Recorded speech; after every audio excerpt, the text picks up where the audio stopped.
Vara în acest an a fost atât de neobișnuită, încât cei mai educați o numeau cu un cuvânt străin anomal.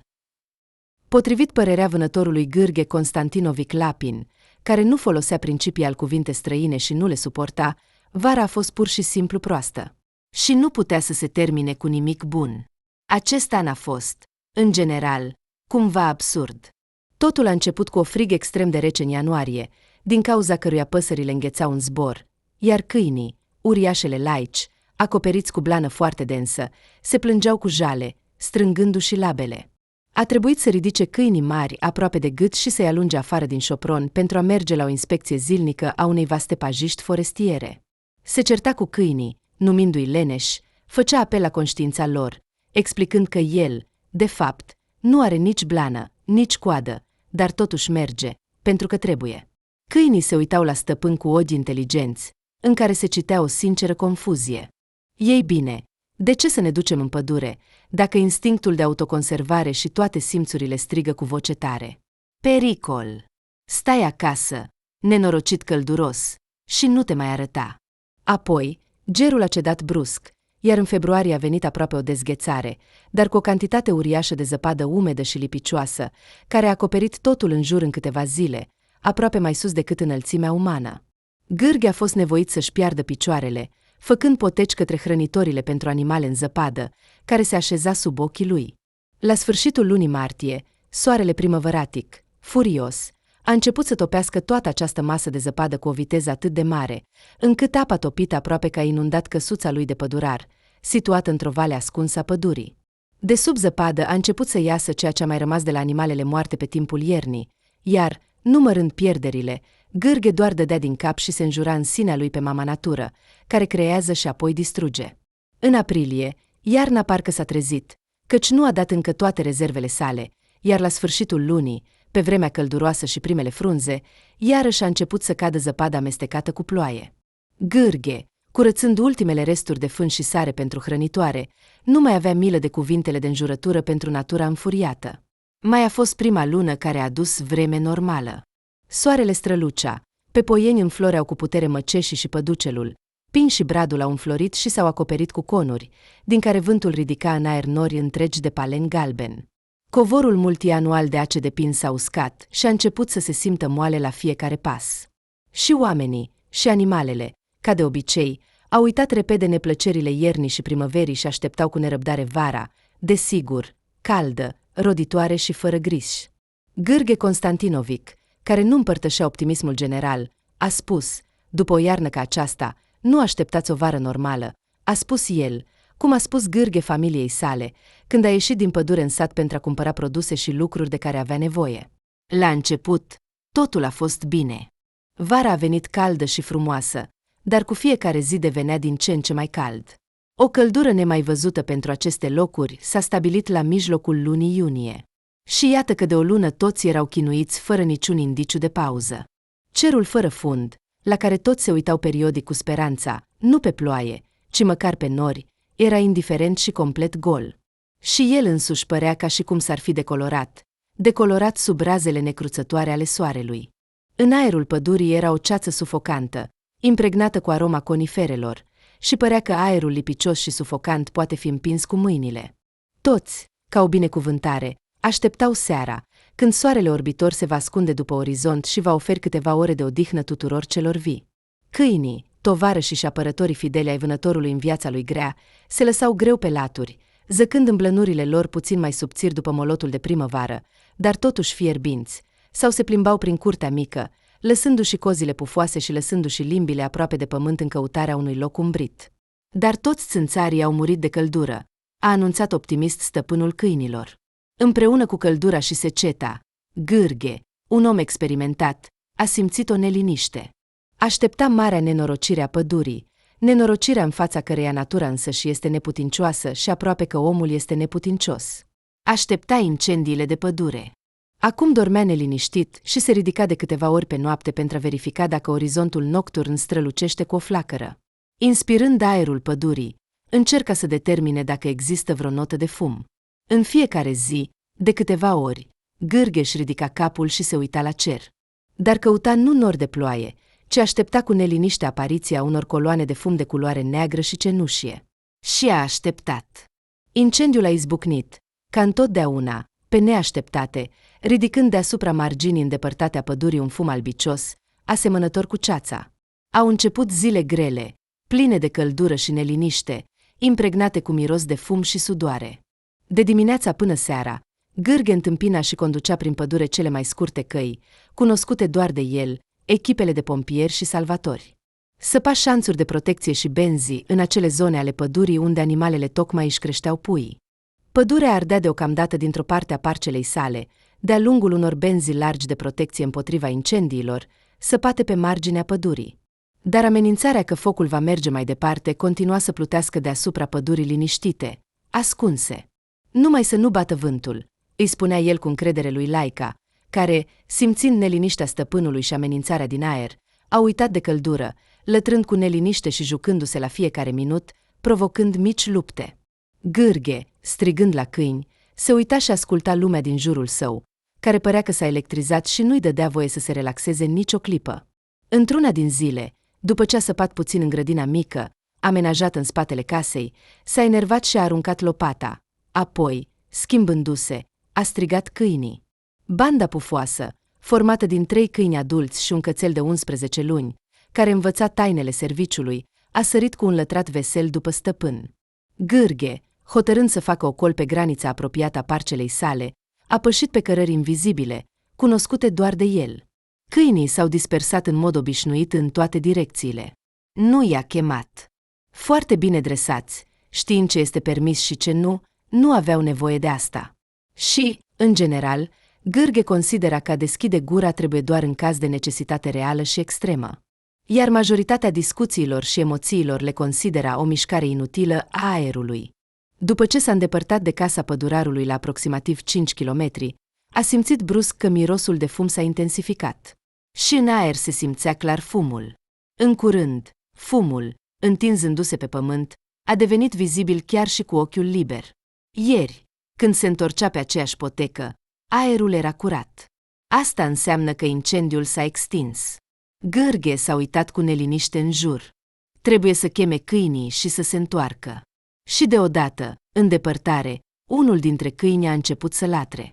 Stăpânul a ridicat sprânceana cu uimire. A recunoscut fără greș vocea câinelui pe nume Bes, cel mai mare, cel mai bine dresat și experimentat dintre toți câinii săi. Era o fiară uriașă, mare chiar și pentru rasa sa, cu o mare cap de rasă, maxilare înfricoșătoare și o inteligență uimitoare. Bes era foarte asemănător cu stăpânul său în caracter, independent, întotdeauna puțin distanțat de ceilalți. Era surprinzător de tăcut pentru un Laica care trăiește în pădure. Să-l facă să latre putea doar o cauză cu adevărat neobișnuită sau un pericol serios. Și chiar și atunci, de obicei, câinele se descurca cu câteva sunete răgușite, solide și înfricoșătoare. Dacă să fim sinceri, Gârghe își amintea doar un singur moment când Bes a lătrat serios. A fost când un urs înfometat, pe nume Șatun, s-a apropiat de casa lui. Ursul l-a surprins pe pădurar în curte, îmbrăcat doar în cămașă. Bes, cu un atac disperat, a alungat fiara. Și în timp ce acesta se pregătea să atace din nou, Gârghe a reușit să intre în casă și să ia pușca. În general, acesta era un câine uimitor. Gârghe uneori avea impresia că lui Bes îi lipsește doar un singur lucru, corzile vocale bine organizate, pentru a discuta cu stăpânul vremea pentru următoarele zile. Acum, Bes, solid, îl chema pe toți acolo unde a găsit ceva. Fumul de la incendiu se îngroșa clar, iar Gârghe a încercat să adune câinii cu un fluier special.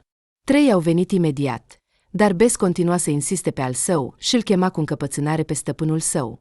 Mormâind câteva cuvinte bâlâânde despre câinele care l-a deranjat, bărbatul a pătruns direct prin tufișurile dese de mure sălbatice, uscate din cauza secetei și, din acest motiv, și mai spinoase. În cele din urmă, rupându-și mâna în jachetă și zgâriindu-se până la sânge, Gârghe a ieșit pe o poiană, care se termina brusc cu o prăpastie mică, traversată de trunchiul unui copac căzut. Lătratul ritmic neîncetat al lui Bes se auzea de undeva de jos, iar bărbatul, înjurând din nou câinele și soarta sa grea, a coborât. Dacă latră la o vidră sau la altceva și se bucură, îl voi omor, gândea el cu amărăciune, dar în același timp înțelegând perfect că dintr-o astfel de nimica, Bess nu s-ar fi agitat atât de tare. În cele din urmă, a ajuns la fundul prăpastiei și l-a văzut pe câine. Câinele stătea cu labele din față pe trunchiul copacului, fluturându-și coada pufoasă, iar pe fața îndreptată spre stăpân se citea clar: cât mai trebuie să aștept. Poți să te miști mai repede? Aici, în vale, concentrația de fum era mult mai puternică decât sus. El stătea în prăpastie aproape nemișcat, contururile copacilor și tufișurilor fiind neclare, ca și cum ar fi fost estompate. Câinii care alergau în jurul lui strănutau periodic și se plângeau nemulțumiți. Iar lui Gârghe i s-a uscat gâtul și i s-a umezit ochii, așa că nu a văzut imediat cauza comportamentului neobișnuit al lui Bess. Jos, sub trunchi, zăcea o persoană. Cu o mișcare bruscă, a scos un batiste din buzunar, l-a umezit repede cu apă din sticlă și a legat fața, acoperindu-și gura și nasul. Trecând câțiva pași rămași, s-a plecat peste cel întins și a oftat cu uimire. Era o viziune prea ciudată. Locul era destul de izolat. La el se putea ajunge doar pe cărări forestiere cunoscute de foarte puțini, iar în fața neinițiaților se ridicau aproape peste tot arbuși de mure și zmeură. Și Gârghe, dacă ar fi putut presupune apariția unei persoane aici, ar fi fost, în cel mai bun caz, cineva dintre vânătorii locali sau salvatorii care s-au rătăcit de grupul lor. Asta ar fi putut fi explicat cumva. Dar cum să explice apariția în acest loc a unei fete în roche de dantelă? Mintea lui Gârghe a refuzat complet. Fata era evident inconștientă. Părul ei lung și des era împrăștiat pe pământ, amestecându-se cu acele de pin și crenguțe mici. Fața era aproape invizibilă, din cauza acelorași păr, care era evident foarte mult. Ea zăcea pe o parte într-o poziție neîndemânatică, strângându-și gâtul cu mâinile, așa cum fac oamenii în cazul sufocării. Picioarele până la genunchi erau sfâșiate și acoperite cu sânge uscat. A examina descoperirea mai detaliat nu era timp.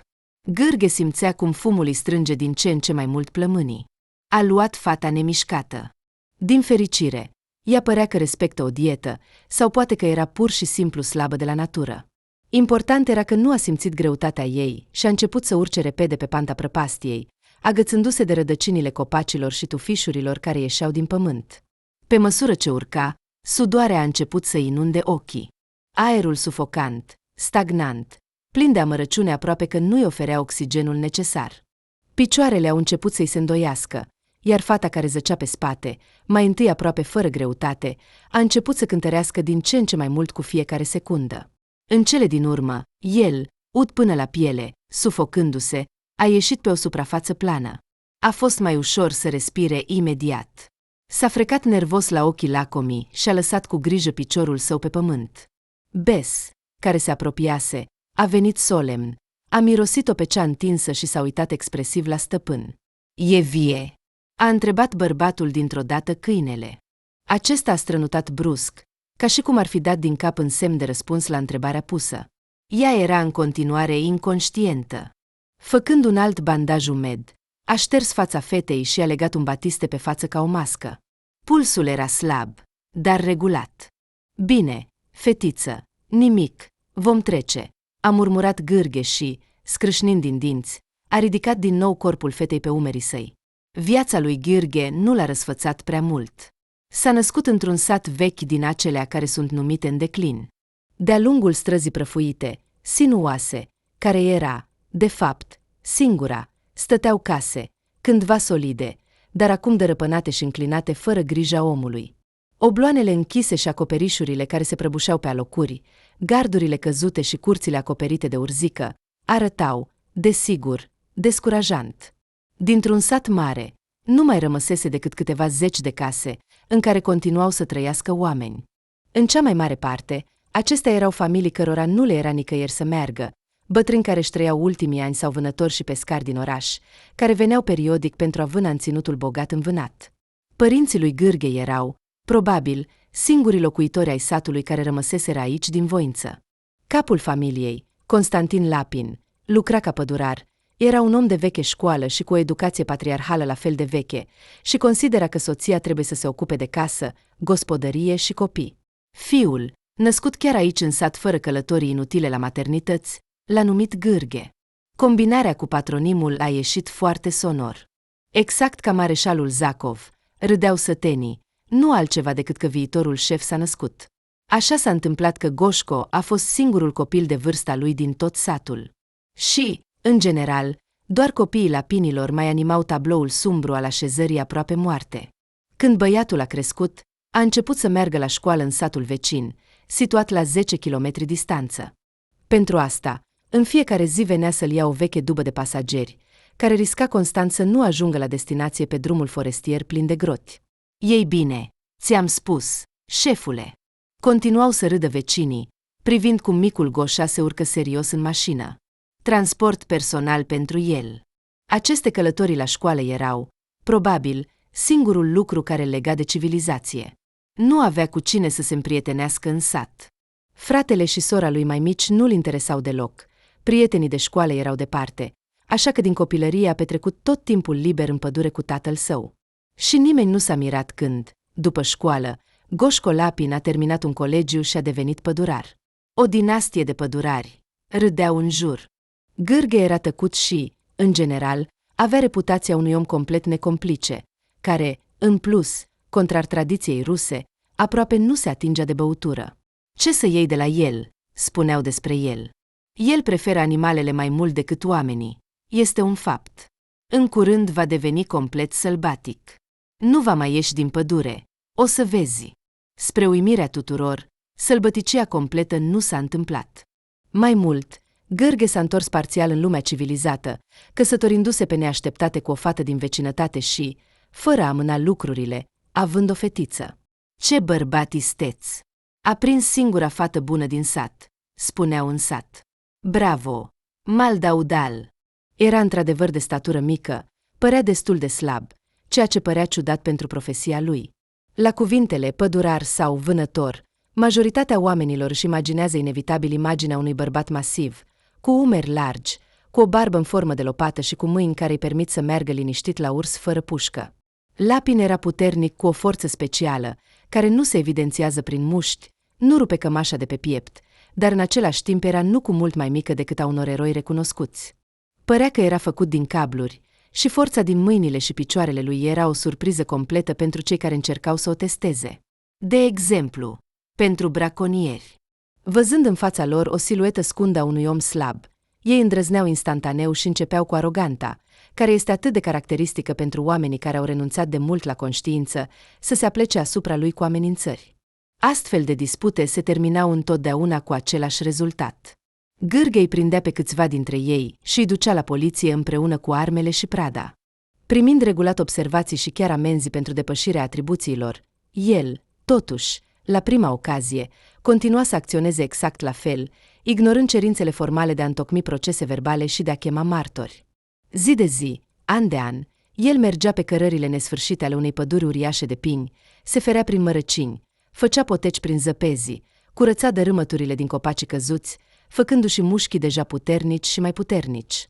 De aceea, fără a avea figura unui erou legendar, nici statura unui comandant militar celebru, el se descurca cu munca grea de pădurar, care necesita forță fizică, rezistență și o devotare enormă față de muncă. Caracterul lui Lapin, și așa nu foarte ușor, după ani de viață în pădure a devenit, în opinia celor din jur, pur și simplu teribil. Gârghe, după o luptă îndelungată cu prostia și lăcomia umană, care ducea inevitabil la incendii, braconaj, munți de gunoi și moartea tuturor celor vii care întâlneau calea, s-a dezamăgit complet în oameni. A trăit luni întregi fără a ieși din casa sa din pădure, înconjurat de câțiva câini, pe care îi hrănea cu căței aproape din linguriță. Acasă, la soția și copiii săi, dintre care în cele din urmă a avut 3, venea o dată pe lună, în principal pentru a-și reîncărca proviziile. În ciuda unei astfel de vieți de familie ciudate pentru mulți, Gârghe și Natalia Lapin se iubeau și se respectau, având una după alta 3 fetițe sănătoase. Desigur, de ce să nu fie pace în familie? Discutau cunoscătorii psihologiei familiale din sat. Ei bine, nu au timp nici măcar să se certe. La 50 de ani, Gârghe Lapin era un pădurar cunoscut în întreaga regiune și departe de limitele ei, tată la 3 fiice adulte și un luptător neîndupălecat împotriva prostiei și ticăloșiei umane, care distrug necruțător lumea în care trăiesc. Când Gârghe, sufocându-se de oboseală și tusea din el fulgi de fum toxic, a ajuns la casa pădurarului, a început să se întunece. Fata, în timpul călătoriei, care a durat numai puțin de 2 ore, Nu a revenit niciodată în simțiri. De câteva ori s-a temut serios că a murit. Grăbindu-se să coboare corpul de pe umeri, el îi strângea încheietura subțire, aproape transparentă, și aștepta cu frică o ușoară mișcare sub degete. Adevărul îl liniștea comportamentul lui Bess. De fiecare dată când se oprea, se apropia de stăpân și o mirosind cu atenție pe povara lui. Și chiar a trecut cu limba peste fruntea fetiței, ca și cum l-ar fi încurajat pe stăpân, spunându-i totul e bine. Dacă ar fi fost sfârșitul, ți-aș fi spus cu siguranță. Gârghe dădea din cap liniștit și continua să meargă. Întinzând-o pe fetiță în casă, a așezat-o cu grijă pe canapeaua lui veche, singurul loc de dormit din casă. Deodată, simțindu-se stânjenit, a smuls de pe masă o față de masă nu foarte curată și i-a acoperit picioarele fetei, pe care nu le ascundea deloc fusta ruptă aproape în fâșii. Ce prost ești! S-a înjurat imediat. Ai 3 fiice. Iurca, de altfel, are aceeași vârstă și va fi, și capul îți e cărunt. Și te comporți ca un adolescent. Bess, singurul dintre câini care avea voie să intre în casă, stătea în mijlocul camerei, din care, de fapt, consta întreaga casă, alătrat scurt și încet, ca și cum ar fi fost de acord cu gândurile stăpânului. Ești un consultant grozav. Uite, ai început să vorbești astăzi, a murmurat bărbatul. Și atunci fata a scos un sunet scurt și liniștit. A fost un sunet abia auzit, atât de tăcut, încât Gârghe s-a îndoit chiar dacă nu i s-a părut. Dar Bess l-a salvat și aici. S-a alertat, și-a întins urechile și a început să se plângă încet, uitându-se la ea. Gârghe a corectat cu grijă capul și a dat la o parte părul de pe față. Și a tresărit. Pe partea stângă a frunții, coborând pe tâmplă, se înroșea un imens vânăt, strâns cu sânge uscat.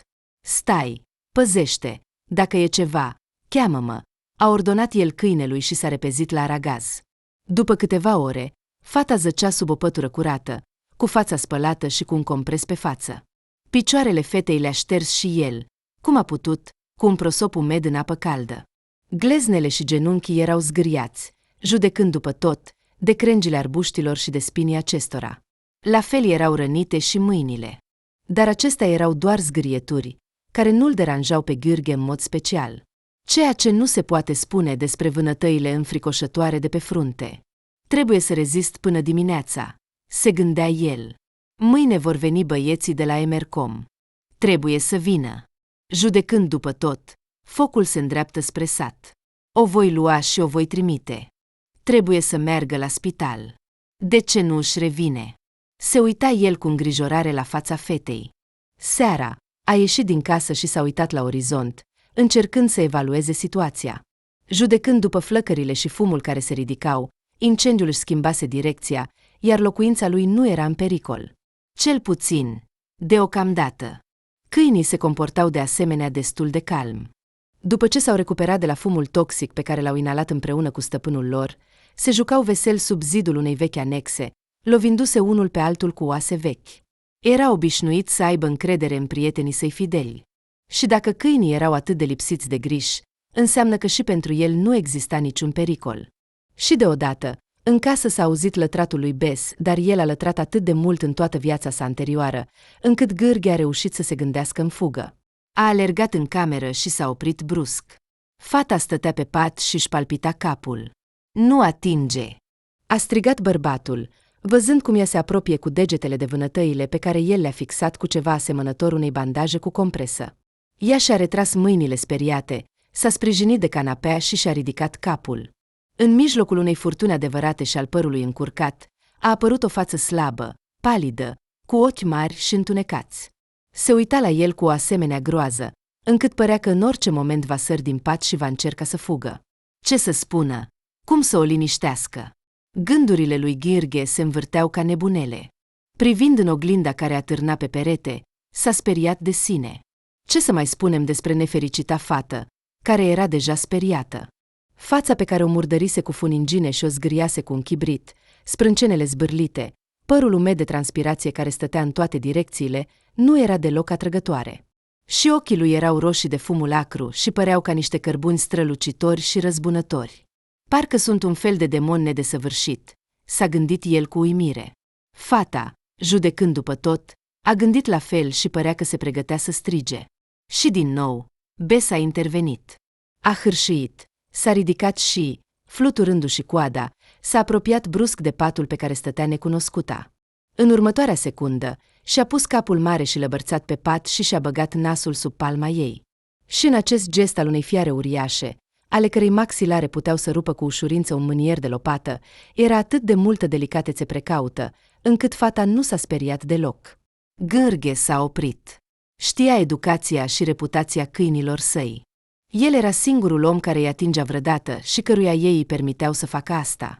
Chiar și fiicele lui, care ajungeau din când în când la tatăl lor pusnic, se uitau la câini de la o distanță sigură. Bess nu s-ar fi apropiat niciodată de un străin fără comanda stăpânului mai aproape de 10 pași. Ceea ce se întâmpla acum era uimitor.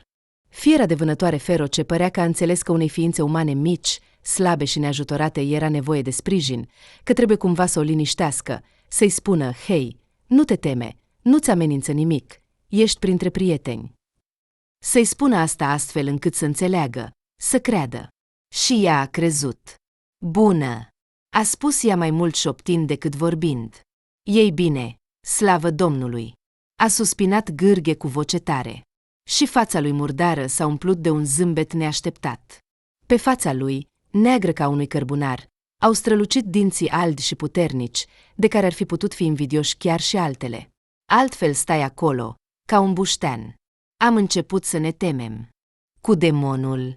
A șoptit ea, ridicând cu greu sprâncenele, ca și cum ar încerca să simtă cu pielea, fără mâini, ce se întâmplă cu capul ei. Cu demonul. Iată-le! A împins ușor câinele care stătea lângă el cu genunchiul. Întâlnește-le! Ea și-a îndreptat privirea spre Laica. Pe fața ei era o expresie ciudată, ca și cum ar fi văzut câinele pentru prima dată după o lungă absență și acum își amintea cu greu cum arată. Bună! Demon!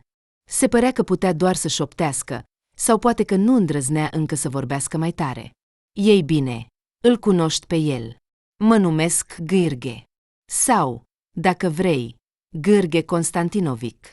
E lung, desigur, dar e frumos.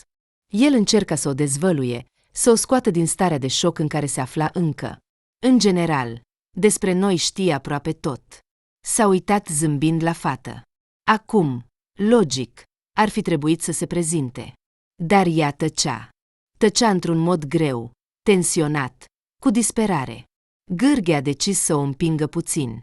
Ei bine, a întins el. Cum te cheamă? Ea și-a ridicat ochii mari spre el, iar din ei au început să curgă lacrimi. Plângea în tăcere, fără zgomot, fără să-i tremure umerii, fără să suspine și chiar fără să clipească. Era neclar de unde avea atâta umezeală această fetiță slabă, care nu știa de cât timp zăcea în pădurea chinuită de secetă. Nu știu, a spus ea deodată. A ce nu știi? Nu a înțeles Gârghe. Nu știu cum mă cheamă. Nu mă amintesc. Fața ei, acoperită de lacrimi, s-a contorsionat într-o grimasă. Ea încerca evident să-și amintească, să înțeleagă ce se întâmplă cu ea. Nu mă amintesc cum mă cheamă. Nu mă amintesc cine sunt. Nu mă amintesc de unde vin. Nu mă amintesc nimic. Ultima frază a șoptit-o, închizând ochii. O tremurare mare o cuprinsese, iar mâinile ei strângeau cu disperare marginea plapumei, încât articulațiile degetelor îi deveniseră albe. Liniște! Liniște! Fetiță! S-a apropiat mai aproape și a întins mâinile, neștiind ce să facă. Nu știa cum să se comporte cu femeile care plâng. Nu știa cum să consoleze. Și, în general, în acești ani de viață în pădure, se dezvățase de comunicarea cu oamenii. Îi era îngrozitor de milă de această nefericită fată slabă, aproape fetiță, de aceeași vârstă cu una dintre fiicele sale, care a pierdut totul, chiar și propriul nume. Bess, se părea, a decis în cele din urmă să preia rolul de bonă. S-a apropiat din nou de canapea și a lins mai întâi mâna strânsă a fetei, iar apoi obrazul ei a plecat. Ea s-a uitat în fugă la câine și, deodată, și-a înfășurat gâtul lat și zbârlit cu mâinile subțiri și și-a ascuns fața în blana lui. Gârghe a privit cum părul ei lung și des se amesteca cu blana gri, a ieșit din casă, închizând ușor ușa în urma lui. Când s-a întors, ea stătea pe canapea, cu picioarele subțiri, goale și zgâriate pe podea, iar la picioarele ei se afla un câine mare și gri. Ți-ai găsit o nouă stăpână, trădător? A întrebat Gârghe în glumă. Bess și-a ridicat capul mare și a fluturat din coadă. În ziua următoare, la casa pădurarului a sosit un nou grup de salvatori, care trebuiau să fie transportați rapid pe cealaltă parte a pădurii, unde focul continua să se miște pe un front larg, distrugând totul în calea sa. Gârghe l-a dus deoparte pe șeful grupului. Ascultă, căpitane, am aici o fată rănită. Se pare că are o traumă serioasă la cap. Ea nici măcar nu-și amintește numele. În general, trebuie să o ducem urgent la spital. Aș fi dus-o eu, dar mi-e teamă că o voi zgudui complet pe drum, iar în oaza mea, poate că îi voi face și mai rău. Ea a zăcut fără conștiință doar o jumătate de zi la mine, dar cât a stat în pădure, cine știe? Și nu pot pleca. Cine știe ce s-ar putea întâmpla? În general, avem nevoie de un elicopter. Nu-i așa? Serioza? Constantin, îmi pare rău. Aș vrea să ajut, dar nu pot. Acum. Deloc. Toate mașinile sunt ocupate. Mâine seara vor veni să ne ia și o vom lua pe descoperirea ta. Acum hai. Trebuie să ne grăbim. Ni s-a spus că focul a ajuns deja la Mihailovca. Gârghe s-a cutremurat. La satul său natal, unde erau tatăl și mama, unde era soția și una dintre fiice, erau doar aproximativ 40 de kilometri. A sărit în casă. Fetiță, s-a așezat lângă canapea. Vei rămâne aici. Bine? Acum îi vom conduce repede pe băieți și ne întoarcem. Bine? Nu te vei speria. Îți voi lăsa câțiva dintre băieții noștri pufoși pentru protecție. Ei, desigur, vor fi mai proști decât Bes, dar sunt și ei destul de buni. Nu vor lăsa pe nimeni să se apropie de tine, nici măcar aproape. Te rog, închide-mă afară. Bine? A spus ea deodată. Doar închide-mă bine, te rog, cât mai strâns posibil. S-a întins și s-a acoperit cu plapuma, din care s-a auzit un murmurat surd. De ce este frică? De ce este atât de mortal de speriată? Nu era timp să se gândească la asta. Drumul era destul de scurt, dar greu, printr-o pădure deasă și câteva văi forestiere, ca cea din care tocmai ieșise cu un cuțit în spate. Bes, fără să se abată de la stăpânul său, s-a întors pe prag, ca și cum s-ar asigura că fata este la locul ei. Desigur, ar fi putut să lase câinele acasă, dar, sincer, fără Bes alergând alături, Gârghe se simțea ca și cum ar fi ieșit din casă fără pantaloni. Au dus grupul de salvatori prin pădure și, după o pauză, au pornit pe drumul de întoarcere. Îngrijorarea pentru cei dragi, pentru oamenii cu care tocmai se despărțise, pentru fata lăsată acasă, s-a risipit, iar câinele se comporta neliniștit. Fugea, se întorcea, mirosea aerul și dispărea din nou printre copaci. Hai să scurtăm drumul, prietene, a spus bărbatul, mângâind câinele între urechi, când acesta s-a apropiat din nou de stăpân, privind întrebător la om. Înainte! Și Gârghe s-a izbit cu zgomot de un zid format din crengi de arbuști. Rupt în direcția pe care o știa doar el, făcea zgomot nu mai puțin decât un urs, respirând greu și obosit. Mărăcinișul s-a terminat brusc și pădurarului i-a lovit în față mirosul de fum. S-a dovedit că au ieșit pe acel teren de pădure unde focul trecuse recent. Pământul era acoperit cu cenușă și crengi arse, iar copacii, care cu puțin timp în urmă stăteau ca niște catarge aurii, drepte, cu pânze verzi, acum semănau cu obeliscuri negre. Gârghe a mers repede pe marginea clar delimitată a incendiului, pe linia pe care oamenii reușiseră să oprească această forță teribilă. Dar, din când în când, cu ochiul său experimentat, a observat mormane, unele foarte mici, altele mai mari și câteva destul de mari. Acestea erau rămășițele arse ale animalelor care nu au reușit să scape de foc. Mergea și observa involuntar toate acestea cu ochii, încercând să estimeze pierderile de animale din pădurea lui. Imaginea era foarte tristă. Era atât de absorbit de gânduri, încât nu a observat imediat că Bes nu mai era lângă el. Și deodată, puțin mai încolo, s-a auzit un tros net și o lovitură surdă a ceva foarte greu de pământ. Apoi, un țipăt strident, aproape uman și plin de durere. Gârghe, fără să se uite la drum, a alergat spre sunet. După câteva momente, a văzut o scenă atât de teribilă, încât l-a cuprins greața. Pe poiană se afla un trunchi de pin ars, care tocmai căzuse, iar în jurul lui încă se învârtea cenușa ridicată de impact. Iar sub trunchi, strivit de el, se afla un câine mare și gri.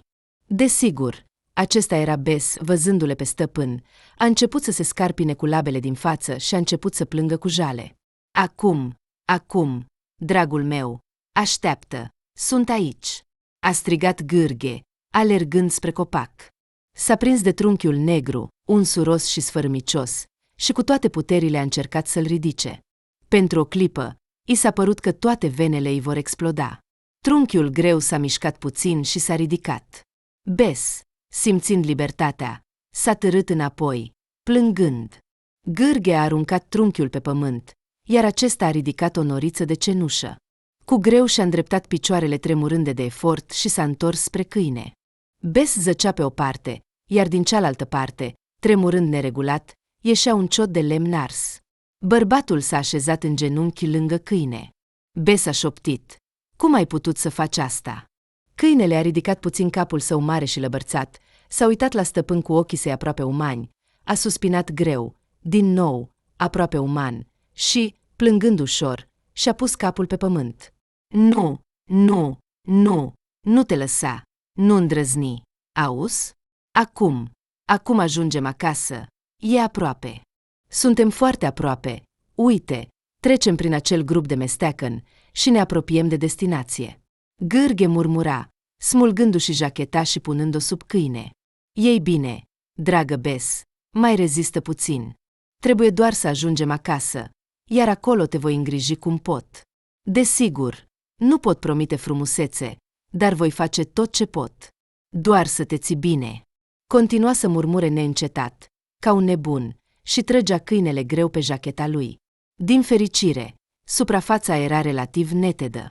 Bes, care pierduse mult sânge și era foarte slăbit, zăcea liniștit, iar până acasă nu mai era departe. Dar și viața lui i-a trecut prin minte o idee amară. Acum tot timpul car pe cineva din pădure. În cele din urmă, prin lacrimile care îi inundau ochii, a distins gardul care înconjura parcela lui. În jurul lui săreau neliniștit câinii care rămăseseră acasă, neînțelegând de ce liderul lor zăcea pe o cârpă murdară și nu observa nesimțirea unui cățeluș care bea apă din bolul său. Gârghe, strângându-și ultimele forțe, a tras câinele pe o terasă joasă și a intrat cu zgomot în casă.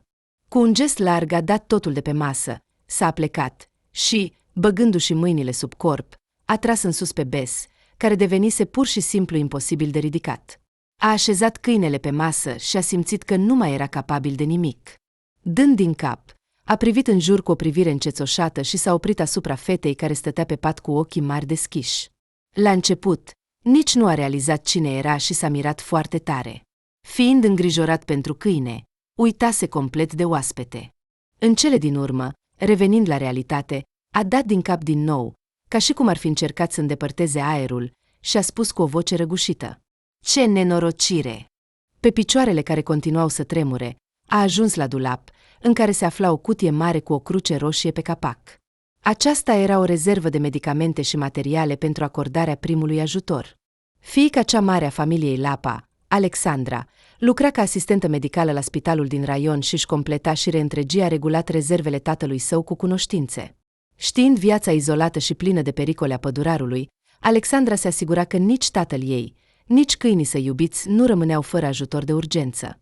Aruncând capacul, a răsturnat conținutul cutiei pe podea. Alexandra chiar știa ce face. Aici erau antiseptice, materiale de bandajare, analgezice și, cel mai important, ace chirurgicale și material de sutură. A mai avut câteva ocazii să coasă rănile câinilor, pe care le primiseră în lupte cu prădătorii. Dar, desigur, aceste răni nu erau atât de grave ca cele ale lui Bes, așa că avea oarecare experiență în utilizarea acelor chirurgicale.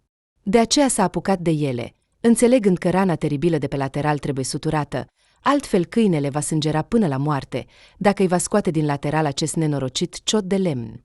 S-a așezat deasupra lui Bes și, punând o mână pe bot, cu cealaltă a tras cu putere ciotul uriaș din lateral. Câinele a țipat, iar sângele a început să curgă pe mâinile pădurarului. A șters-o cu un șervețel de tifon și a luat acul în mână. Și atunci a realizat că nu poate face nimic. Fie din cauza oboselii, fie din cauza emoțiilor, dar, cel mai probabil, din toate acestea împreună. Mâinile îi tremurau, literalmente se clătinau, iar acul îi scăpa din degete. S-a aplecat și s-a lipit cu fața de botul câinelui. "Iartă-mă, prietene, se pare că nu pot face nimic," a șoptit el, înghițind lacrimile. Și deodată a simțit o atingere ușoară pe umăr. A ridicat capul și a văzut fata stând lângă el.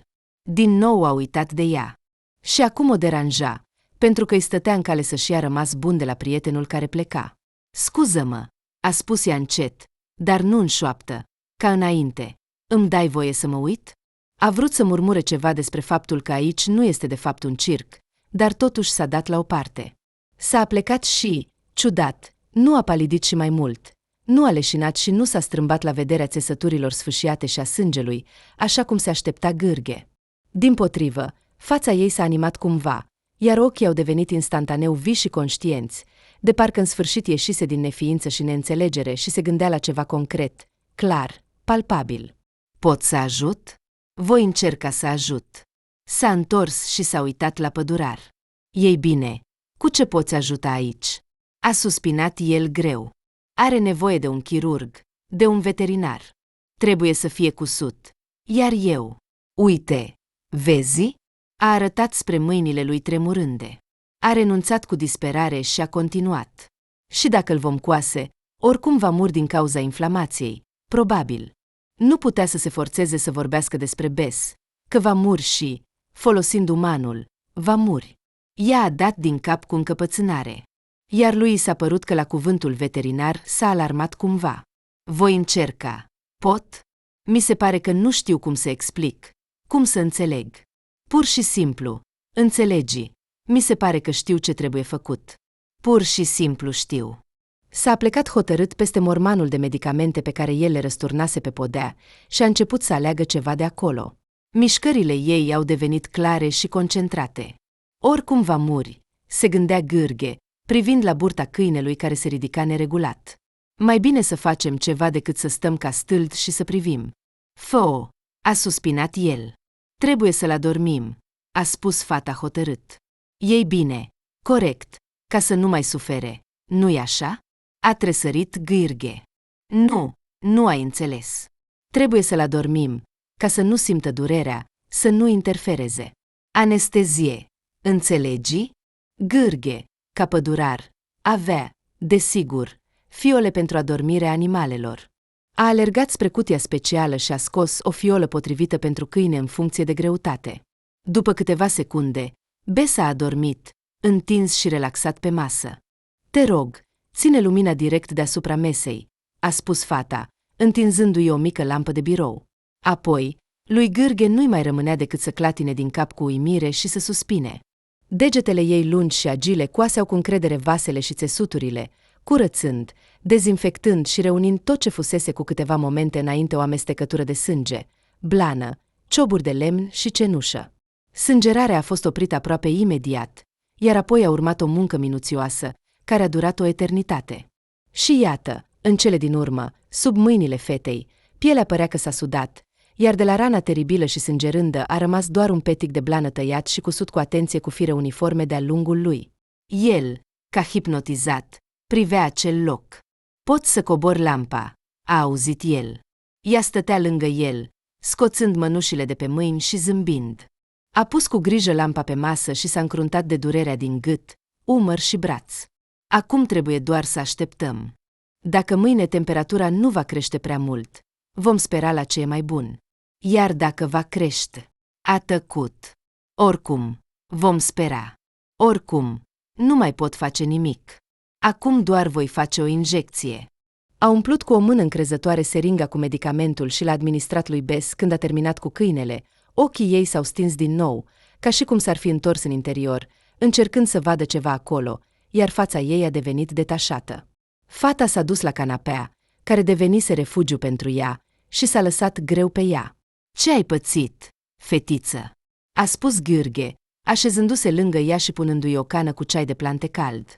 Ea a zâmbit, a ridicat din umeri și a dat din cap. Nu știu. A auzit din nou un șoaptă tăcută. Bess era un câine extraordinar, iar dorința lui de a trăi s-a dovedit a fi de asemenea extraordinară. Poate că pur și simplu au avut noroc. Și-ar fi fost complet corect să presupunem că fata ciudată, fără memorie, pe care o găsiseră în pădure, s-a dovedit a fi un chirurg priceput și talentat. În orice caz, deja a doua zi dimineața, Bess și-a ridicat capul și s-a uitat expresiv la oameni. Coada pufoasă a bătut politicos de podea, iar nasul umed a cercetat bandajul care îi înfășura lateralul. Gârghe, privind-o pe fată cu coada ochiului, a realizat deodată că nu era atât de tânără pe cât i s-a părut tot timpul. Îl înșelase cu siguranță silueta subțire de fetiță și expresia de neputință și confuzie de pe față. Când lucra, a văzut deodată că în fața lui se afla o femeie tânără, drăguță, agilă, cu mâini puternice și pricepute, care își aminteau de stăpâna lor mult mai mult decât capul lovit, care nu știa unde se află. Seara trebuia să vină elicopterul promis de salvatori și să o ia pe oaspetele ciudat, uimitor, misterios. Și deodată, Gârghe a simțit o tristețe. De parcă urma să se despartă de un prieten, nu de o fată găsită în pădure, al cărei nume nu-l știa. Până la prânz s-a străduit. A pregătit carne pe grătar din rezervele sale, conform rețetei sale speciale. A scos un borcan cu compot de casă, pe care îl iubea foarte mult. Astăzi avem sărbătoare, a anunțat el, intrând în casă. Consideră-le a doua zi de naștere a lui Bess, așa că sărbătorim, până nu ai plecat de la noi. El a zâmbit larg și a fost foarte fericit că a primit un răspuns de la ea. Ei stăteau la masă, iar sărbătoritul se întindea la câțiva pași de ei, privind oamenii cu ochi inteligenți și strălucitori. Judecând după privirea lui, nu era deloc împotrivă să guste o bucată de carne, pregătită, de altfel, în cinstea lui. Nu ai voie, a râs fata, interpretând corect semnalele lui. Ești la dietă strictă după operație. Ei bine, hai să bem pentru salvare, a spus Gârghe, ridicând un pahar cu compot. Ah, pentru o asemenea ocazie ar trebui să bem ceva mai tare, dar eu nu am nimic. Dar asta nu contează. Cel mai important este să știi, fetiță, că eu nu voi uita niciodată asta. Căci tu nu mi-ai salvat un câine. Tu mi-ai salvat cel mai bun prieten. Și să știi, indiferent de cum îți va merge viața de acum înainte, ai în pădure pe cineva care va face pentru tine tot ce îți dorești. Tot ce este în puterea mea. Amintește-ți de asta. Acum ai un prieten. Pentru totdeauna. Băiatul, parcă alăturându-se jurământului stăpânului, și-a ridicat capul și a lătrat ușor. Doi prieteni. A corectat vânătorul, aruncând o privire la câine. Mulțumesc. A încuvințat ea serios. Am pierdut memoria, dar am găsit prieteni. O schimbare bună, nu-i așa? Totul va fi bine, fetiță, vei vedea. Astăzi te vor duce în oraș, te vor consulta doctorii și totul se va rezolva, sunt sigură. A spus ea cu convingere și văzând că din nou cade în gânduri, s-a ridicat. Ce facem? Stăm ca la o pomenire. E ziua ta, trebuie să punem muzica. Avea un pick-up cu discuri de vinil. Cândva, fetele lui Gârghe puneau discurile pe el, iar apoi, când aparatul a devenit inutil, Gârghe l-a dus în casa lui din pădure. Îi plăcea procesul de a pune discurile. Cumacul coboară cu un ușor șuierat pe disc și se aude muzica, care, dintr-un motiv oarecare, părea aproape vie pe acest pick-up. De fapt, alegerea mea nu este mare. De la fetele mele au rămas discuri. În principal, cântece pentru copii, dar știi, îmi plac. Oh, uite, câinele albastru, discul meu preferat. Știi această poveste muzicală? Muzica este minunată, iar artiștii cântă splendid. A pus capodopera compozitorului Gennady Gladko. În cameră s-au auzit vocile vesele ale marinarului și piratului, sunetul inconfundabil al ferăstrăului de pește și, în cele din urmă, baritonul catifelat și ușor surd al pisicii negre. Pisica neagră nu cunoaște necazuri, tristeți și grisi, răsunau în cameră cuvintele cântecului pentru copii. Și deodată s-a auzit zgomotul unei cești sparte, pe care fata a lăsat-o să cadă de pe masă. Tamara, a spus ea tare și clar, uitându-se înainte. Mă cheamă Tamara. În cameră s-a lăsat o tăcere moartă, în care se auzea doar un ușor șuierat, cu care capul pick-up-ului s-a ridicat de pe disc și s-a întors la loc. După câteva secunde, s-a ridicat și a început să se agite prin cameră. Gârghe și câinele, liniștindu-se, o urmăreau. În cele din urmă, fata s-a oprit și, strângându-și mâinile, s-a uitat disperată la stăpânul casei. Trebuie să merg în oraș. Urgent. Foarte urgent. Chiar acum. Cât timp am stat aici? 2 zile? 3? E groaznic. Te rog, am nevoie. Nu înțelegi, a strigat ea, văzând cum el se ridică și își ridică mâinile într-un gest de calmare. Gârghe Constantinovic, te rog, acolo mor oameni. Deodată s-a așezat, ca și cum toate forțele ar fi părăsit-o deodată, și a început să plângă. Acum plângea cu adevărat tare, tremurând cu tot corpul ei slab. El a tras un scaun, s-a așezat lângă ea și a îmbrățișat-o pe umeri. Ei bine, fetiță, Tamara, a rostit el pentru prima dată frumosul nume al fetei, care, în sfârșit, nu mai era un mister. Hai să te calmezi mai întâi, să-mi povestești totul, să-mi explici și vom decide ce să facem mai departe. Bine? Dar nu plânge, nu trebuie, altfel el se va speria de pacientul său. Și vezi, va sări să te apere, dar nu are voie să se ridice. I-ai prescris regim de pat. Ei bine, bea puțină apă, uite, și hai să-ți ștergem fața. Astfel, îndemnând-o ca pe o fetiță, mângâind-o pe umeri și pe cap, oferindu-i fie compot, fie apă, fie un șervețel, a reușit să o facă să înceteze plânsul și să înceapă să se calmeze.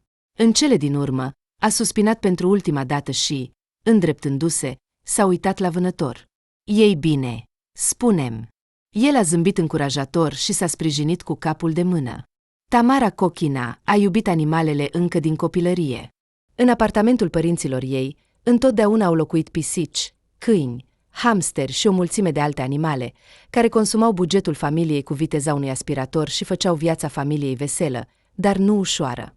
Părinții Tamarei, de altfel, aveau o răbdare și o stăpânire de sine angelică. În plus, fiind chirurgi operativi, adesea lipseau de acasă timp de zile întregi, așa că se împăcau cu grădina zoologică de acasă aproape fără probleme. Când Tamara a crescut, desigur, și-a temperat avântul de tânără naturalistă și s-a limitat mult timp la un câine și o pisică. Dar în alegerea profesiei nu a existat niciodată o întrebare. A terminat facultatea de medicină veterinară și a devenit medic veterinar. În timpul studiilor, a avut un prieten, un coleg. Roman era un băiat sociabil și vesel, pe care îl numesc sufletul companiei. Pe lângă ușurința și farmecul său, Roma era foarte simpatic, având acel tip de aspect romantic și în același timp masculin, care le place tinerelor fete. Și parcă nu era de ajuns, el era și destul de înstărit. Tatăl lui Roman se ocupa cu afaceri cu succes, iar singurul fiu din familie avea întotdeauna bani de buzunar, posibilitatea de a se îmbrăca la modă și de a conduce o mașină străină, poate puțin mai veche, dar decentă. În general, băiatul era aproape ideal. Și asta o îngrijora. Ei bine, de ce ai nevoie de medicină veterinară? A întrebat Tamara ironic, după ce l-a cunoscut mai bine pe Roman. Nu-mi pot imagina cum te-ai putea ocupa de o pisică. Un stereotip tipic, a râs Roman. Dacă părinții au bani, atunci fiul trebuie să fie neapărat un moșneag și un monstru moral, nu? Dar tu nu iei în considerare că o persoană poate avea vise, poate chiar o vocație. Ultimele cuvinte le-a spus foarte serios. Oh, Roma, iartă-mă! Și deodată s-a simțit foarte incomod în fața lui. Nu am vrut să te jignesc, adevărat. Doar că nu se leagă foarte bine, tu și aici. Știi, dacă sunt sinceră, plănuiesc să lucrez ca medic, iar apoi vreau să-mi deschid propria clinică. Îți dai seama? Voi merge pe coridor și voi juca rolul bunului doctor Aibolit. De-a lungul anilor de studiu, s-au împrietenit foarte bine și nimeni nu s-a mirat când această prietenie a evoluat în relații serioase. De fapt, dintr-un motiv oarecare, nu și-au înregistrat relația. La început era prea devreme, apoi nu era timp, apoi existau tot felul de alte motive și după un timp nici el, nici ea nu mai aminteau aproape deloc de nuntă. Ceilalți s-au obișnuit atât de mult să-i vadă împreună, încât absența ștampilelor în pașapoartele lor nu deranja pe nimeni. Dar tu nu poți să-mi iei clinica, dacă ne certăm, râdea Roman. O mică clinică veterinară a apărut în oraș după 3 ani de când amândoi au lucrat ca veterinari. Banii pentru echipamente, așa cum era de așteptat, i-a dat tatălui Roman, iar părinții Tamarei nu au rămas în urmă, oferindu-le tinerilor Aibolit un vechi, dar solid, cămin de familie în centrul orașului, care s-a potrivit perfect pentru o clinică veterinară. Au fost fericiți. Roman a numit clinicați puțin ciudat, dar eficient. Pisica neagră. La îndoiala Tamarei, el a răspuns, nu credem în superstiții. Și apoi, de fapt, doar la noi pisica neagră este considerată un semn rău, iar în general este, dimpotrivă, noroc și sănătate. Tamara, știind că este inutil să te contrazici cu Roma, a dat din mână. Pisica neagră, așa că pisica neagră. Mai important pentru ea era altceva. La clinică a reușit să organizeze un mic adăpost pentru animalele abandonate sau pierdute. Și cu toată pasiunea ei, a început să ajute aceste ființe nefericite. Un an totul a fost minunat. Au tratat animale, au îngrijit puii găsiți, le-au căutat noi stăpânii, iar apoi animalele au început să moară. Primul a murit un cățel de 3 luni, un ciobănesc, care, probabil, a fost respins din cauza rahitismului început și pur și simplu a fost dat afară din casă. Tamara a examinat trupul. Din punct de vedere extern, cățelul părea perfect normal. Cu o zi înainte a mâncat bine și, în general, în ciuda picioarelor puțin tremurânde, era destul de vioi și vesel. A suspinat cu tristețe. Probabil că au început să-l trateze prea târziu. După câteva zile, un bătrân terier a murit, găsit în suburbie, unde stăpânii Miloș, evident, au dus câinele enervant. Și din nou, Tamara a fost străpunsă de faptul că, cu o zi înainte, câinele părea bine și o privea cu ochii strălucitori, care străluceau pe botul său cărunt. Ei bine, Tamara, dar el este atât de bătrân, pur și simplu a venit timpul, a spus Roman cu un ton de consolare. Apoi au mai fost încă 2 câini, un amestec de dașun și un câine de curte și un câine de rasă pură, un câine mic, pe care l-au numit Red din cauza blănii roșu-aurii. Ultimul a murit un mic pudel vesel, pe care Tamara l-a găsit pe marginea drumului. Micul câine, cel mai probabil, a fost aruncat din mașină în mișcare. I-a pus piciorul rupt, l-a curățat de murdărie și a pieptănat blana, iar sub mâinile ei a început să se agite o ființă fermecătoare cu blană roșcată bej. Te vei numi Piersică, a decis Tamara, râzând. A trăit în adăpost câteva săptămâni și și-a câștigat un loc în inima ei. A decis chiar că nu-l va da, ci îl va păstra pentru ea. Trebuie doar să vorbească cu Roma, el nu respectă foarte mult câinii mici. Și deodată, dimineața, a găsit Piersica în cușcă. Era deja rigid și o privea pe viitoarea lui stăpână cu ochii morți și goi. Nu înțeleg nimic, a spus Tamara, plângând. Era complet sănătos. Absolut. Eu l-am examinat în fiecare zi. Roma, se întâmplă ceva. Trebuie să facem o autopsie, să luăm probe de țesut și să le trimitem la laborator. Poate avem un virus. Poate este o epidemie care lovește câinii mici. Ce? Ai înnebunit? Ai înnebunit? Ne vor închide imediat. Roman mergea agitat prin birou. Tamara, nu te gândi. Ne asumăm un risc uriaș. Vom pierde clinica și permisiunea de a lucra. Și din ce?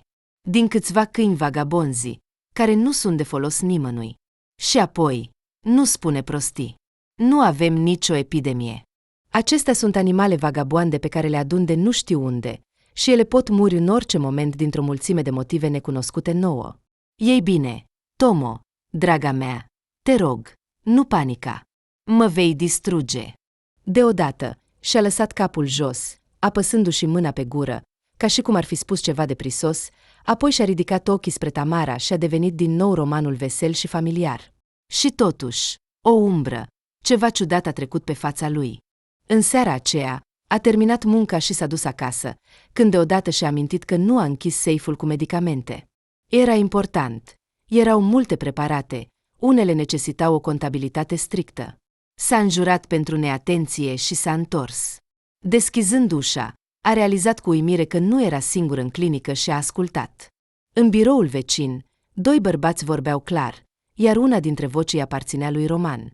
Era pe cale să se uite și să salute, când deodată a auzit. Nu-mi pasă câte câini vor mai muri aici.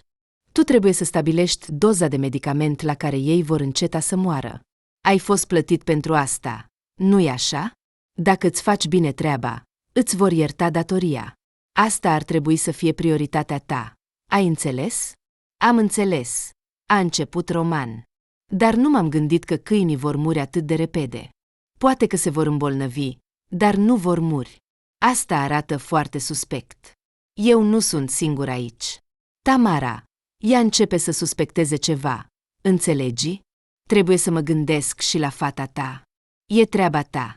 Ai înțeles? În general, îți mai dăm 2 săptămâni. În 14 zile trebuie să ne dai un rezultat. Rezultatul ți-l voi da chiar acum. Tamara a tras de mânerele ușii, a pășit în biroul luminat și s-a uitat la străin. Acum mergem la poliție, iar tu le povestești despre cercetările tale științifice. Iart s-a întors spre Roman. Roma, cum ai putut? Și pentru ce? Nu înțelegi. Vocea lui Roman tremura. El s-a făcut palid ca o cârpă și și-a strâns mâinile cu disperare. Trebuie să plătesc o sumă foarte mare. M-am încurcat. Ea l-a privit cu regret pe omul pe care l-a iubit cu câteva minute în urmă. Și deodată, în capul ei a izbucnit un adevărat foc de artificii. Totul s-a învârtit, iar ea a căzut în tăcerea și întunericul absolut. M-a lovit în cap, acel tip care vorbea cu Roman. Apoi, se pare, m-au dus departe în pădure și m-au abandonat, dar să mă omoare nu le-a venit. M-am trezit, m-am ridicat și am mers. Pur și simplu am mers prin tufișuri pe crengi. Am ajuns la dușman și am căzut. Acolo m-a găsit demonul. Asta e toată povestea. Gârghe Constantinovic s-a întors spre vânător, a luat mâinile lui și le-a strâns la fața ei. Trebuie să ajung în clinică, să găsesc aceste fiole și să le aduc la poliție.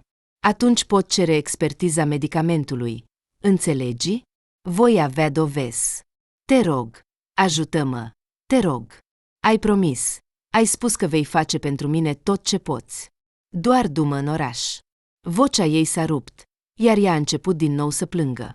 Așa, oprește-te din plâns, a strigat vânătorul cu fermitate și, pentru a fi convingător, a lovit ușor cu pumnul în masă.